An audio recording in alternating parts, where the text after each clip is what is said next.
Hello guys and welcome back to another video of Technospike. तो आज हम बात करने लगे हैं एसिंक्रोनस प्रोग्रामिंग लैंग्वेज की। तो बेसिकली जावास्क्रिप्ट एसिंक्रोनस होती है। ये क्वेश्चन बहुत दफ़ा पूछा जाता है। अगर आप बिगिनर हैं तो आपसे देखो, अगर आप एक इंटरमीडिएट या एक हाई लेवल के डेवलपर हैं तो आपसे आपके प्रोजेक्ट के बारे में पूछा जाएगा। लेकिन अगर आप बेसिक जॉब्स के लिए अप्लाई कर रहे हैं तो आपसे ये क्वेश्चन लाजमी पूछा जाएगा, एसिंक्रोनस और सिंक्रोनस प्रोग्रामिंग लैंग्वेज में क्या डिफरेंस होता है। तो यार जल्दी से कोड एडिटर पे चलते हैं, फिर मैं समझाता हूँ। कोई इतना मुश्किल काम नहीं है, बिल्कुल सिंपल इजी पीजी सा सीन होता है। देखो, मैं सबसे पहले तो मैं एक नया प्रोजेक्ट डालता हूँ 51 के नाम से।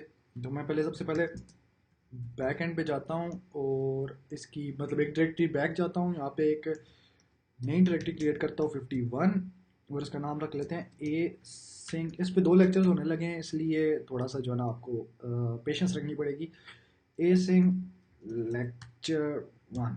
अच्छा, अब मैं सी डी 51 पे चला जाता हूँ और यहाँ पे इसको डिलीट कर देते हैं। ख़त्म कर, डिलीट तो नहीं करते, ख़त्म कर देते हैं। ये कोड मैं पुश कर दूंगा, अभी तक मैंने पुश नहीं की है लेकिन मैं ये जल्दी से कर दूंगा। 51 के अंदर कुछ भी नहीं है। यहाँ पे एक फ़ाइल क्रिएट कर लेते हैं, touch index dot J S. अच्छा यार, अब हम इंडेक्स डॉट जे एस के अंदर चले जाते हैं। एसिंक्रोनस और सिंक्रोनस लैंग्वेज में फ़र्क क्या होता है। फॉर एग्जांपल मैं यहाँ पे करता हूँ कंसोल डॉट लॉग, और लॉग के अंदर मैं डिफाइन कर देता हूँ my first task. First task उसी तरीके से मैं एक और टास्क डिफाइन करता हूँ और उसका नाम रख लेते हैं सेकंड टास्क। और इसी तरीके से एक और कंसोल लॉग लेते हैं, इसका नाम रख लेते हैं थर्ड टास्क। अच्छा, सिंक्रोनस प्रोग्रामिंग लैंग्वेजेस कौन सी होती हैं? जो कि सबसे पहले फर्स्ट टास्क को एग्जीक्यूट करेंगी, जब तक ये कंप्लीट नहीं होगा तब तक वो सेकंड टास्क को एग्जीक्यूट नहीं करेंगी, और जब तक ये सेकंड टास्क नहीं होगा तब तक वो थर्ड टास्क को एग्जीक्यूट नहीं करेंगी। मतलब ये सीक्वेंस में एग्जीक्यूट होंगे, तो इसको बोलेंगे सिंक्रोनस, ये एक दूसरे के साथ सिंक में है। ठीक है। एसिंक्रोनस प्रोग्रामिंग लैंग्वेजेस क्या है? वो ये है कि वो फर्स्ट टास्क को एग्जीक्यूट करना शुरू करेगी, लेकिन इसमें टाइम है तो वो इसको छोड़ के इस पे चली जाएगी जब तक ये लोड हो रहा है, और अगर इसको लोड होने में टाइम है तो वो इसको छोड़ के इस पे चली जाएगी। मतलब सारे कोड को एक साथ एग्जीक्यूट करने की कोशिश करेगी। और जावा स्क्रिप्ट जो है वो बेसिकली स्क्रिप्टिंग लैंग्वेज होने के साथ साथ एक एसिंक्रोनस लैंग्वेज है। मतलब ये वेट नहीं करती किसी भी ब्लॉक का, किसी भी फंक्शन का फुली एग्जीक्यूट होने का। ये एक दूसरे के साथ सिंक में नहीं होती। ये एक को ट्राई करती है, अगर उस पर टाइम है तो ये नेक्स्ट पे चली जाती है। अभी मैं इस कोड को रन करके दिखाता हूँ, ये सिंक्रोनसली रन होगा, आपको लगेगा, लेकिन ये बेसिकली एक साथ सारे रन होंगे। लेकिन क्योंकि ये इस कोड में कोई इतनी कॉम्प्लेक्सिटी नहीं है तो ये इजीली रन हो जाएगा। तो आप देखोगे मैंने फाइल को सेव ही नहीं किया। सेव करने के बाद मैं दोबारा से इंडेक्स करता हूँ तो आप देखोगे first task, second task, third task. लेकिन अभी इसमें मैं ट्विस्ट डालता हूँ, इसमें मैं टाइमर लगा देता हूँ। सेकंड टास्क के ऊपर फर्स्ट टास्क को लोड किया मैंने, यहाँ पर लगा दिया सेट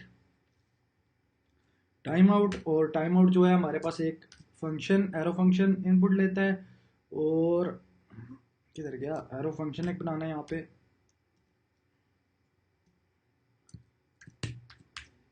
अच्छा, तो ये हमारे पास आ गया, और इसके अंदर मैं कंसोल डॉट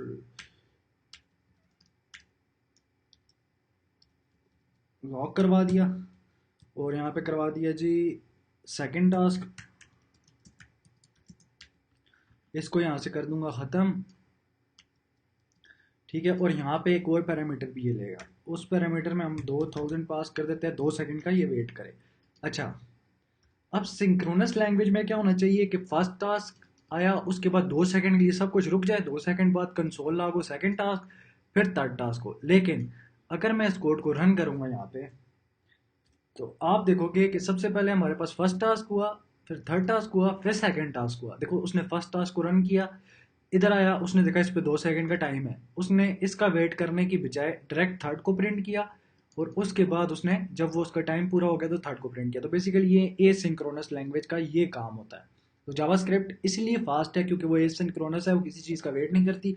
इसमें बहुत ज़्यादा कॉम्प्लिकेशंस भी आती है, सम टाइम डेटा पहुंचा ही नहीं होता और वो उसको एग्जीक्यूट करने की कोशिश कर देती है। उसके लिए हम कॉल बैक्स और प्रॉमिसेस वगैरह का यूज़ करते हैं, वो मैं आगे सब कुछ पढ़ाऊंगा आपको, अब बेगम हो जाए।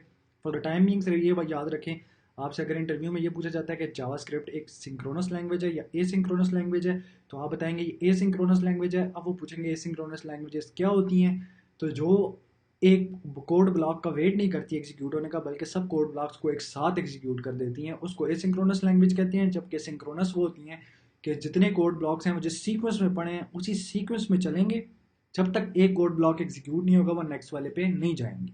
तो यार thank you very much for watching this video. For more this kind of content, like, subscribe and share.